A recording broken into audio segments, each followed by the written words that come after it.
Minsan, isang desisyon lang ang pagitan ng pagsuko at ng simula ng tagumpay. Hindi mo kailangang maging sigurado para magpatuloy. Kailangan mo maging matapang. Hindi mo kailangan ng maraming naniniwala sa simula. Dahil sapat na ikaw mismo ang hindi bumibitaw sa sarili mo. We spent 2 years together as students who faced different circumstances. Not all of us had the same kind of journey. Not all of us took the easier route. Some have to endure hardship along the way. We had taken our own paths and ways to reach this destination. But then amidst those different paths and strands, we managed to reach the same goal with competence and characters within ourselves and others.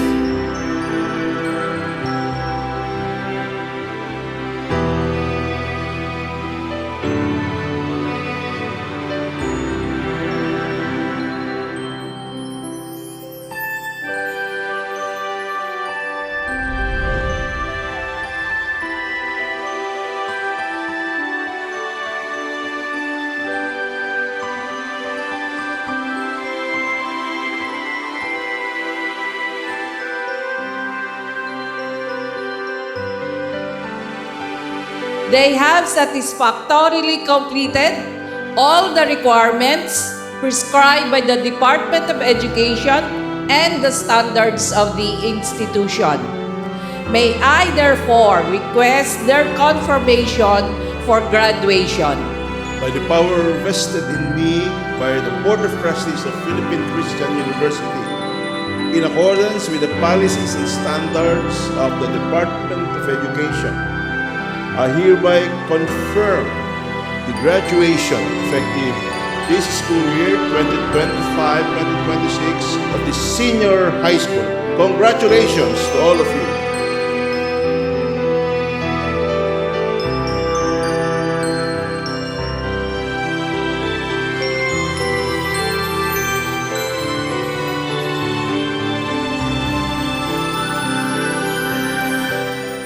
You made it!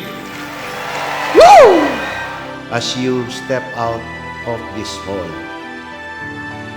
you carry more than a diploma. You carry the responsibility to lead with competence, to act with character, to serve with compassion, to dream boldly and work tirelessly. Your country needs you. The Philippines needs you. Your ideas, your integrity, your courage, your humor, and your faith. Most successful people are not those who know the most, but those who learn the fastest. So, be curious, be adaptable, be humble enough to grow. Leadership is not about titles. It's about service.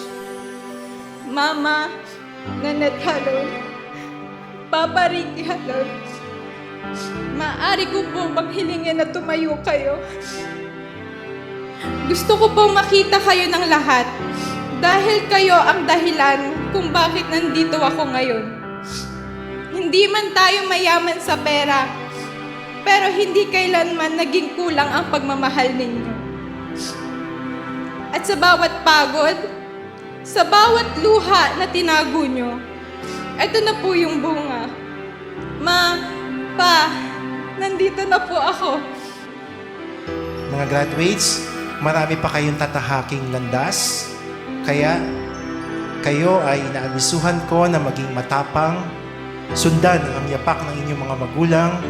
Huwag mag-atubili na bumangon kung kayo ay madapa. That's part of the process. That's part of the journey. If you failed in some part of your journey, never hesitate to stand up and be proud again. And learn from your mistakes. Do your best to shine in your respective fields and careers later on. Don't forget to bring back the glory to your respective alma mater, which is Philippine Christian University.